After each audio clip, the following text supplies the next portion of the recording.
I would say I'm in the field of entrepreneurism, and what really got me there was I think it was always inside of me in terms of like I wanted to kind of create my own things, and at the time when I graduated, didn't really have those opportunity. But as you know, like now, you can do anything you want to do if you really kind of put your mind to it, as they say. And I find it so interesting because I'm all in multiple industries, and it's very, very rewarding to kind of learn new things and kind of try to change the world in different sort of angles with different industries.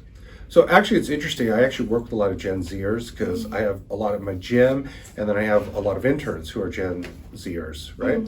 So what I like about Gen Zers is they have such a fresh perspective because they grew up with technology, they do everything faster, and they'll find a better way to do it, right? So for example, like, you know, I'll give them a task and all of a sudden it'll be done in like what I thought would take 5 hours is also done in like an hour, because they're very good at researching, they're very good at, you know, typing, there's no issues at all. So I think it's a great to have Gen Zers around. Fresh perspective too.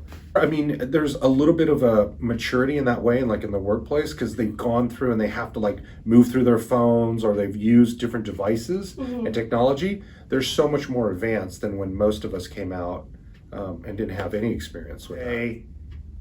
Be bold, take chances, educate yourself, and don't be afraid to fail.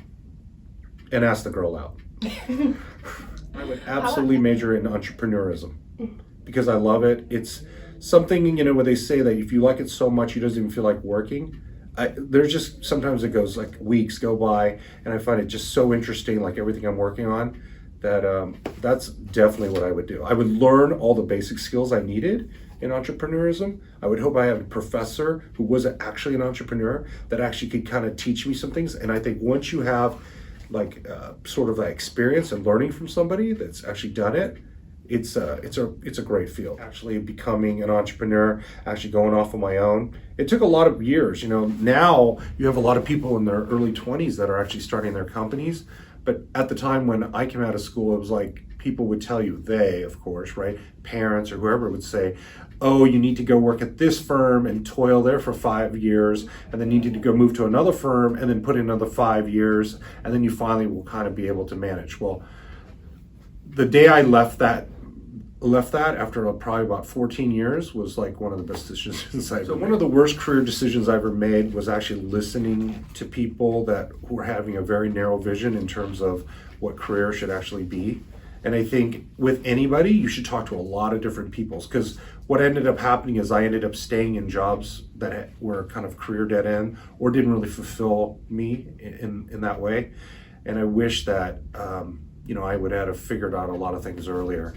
I would have to say, you know, I would have to give it to my parents. It's hard work, and that was instilled. My parents are immigrants. I saw how hard they had to work, and that really kind of motivated me.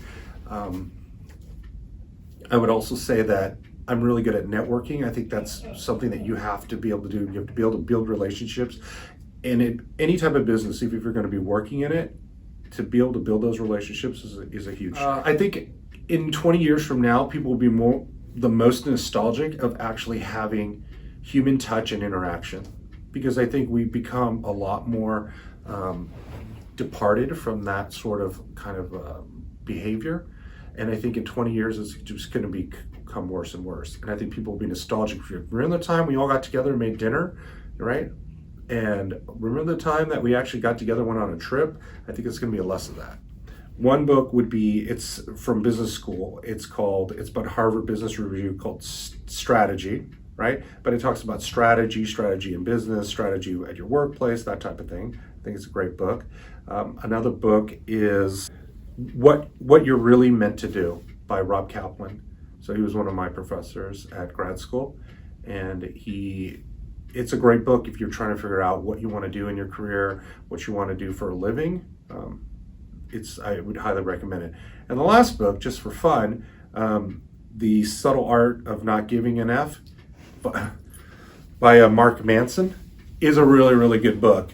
And I think if people read that and understood sort of the dynamic about life and how if they really didn't care as much about certain things, they probably would go a lot further. I know I would have gotten a lot further. So.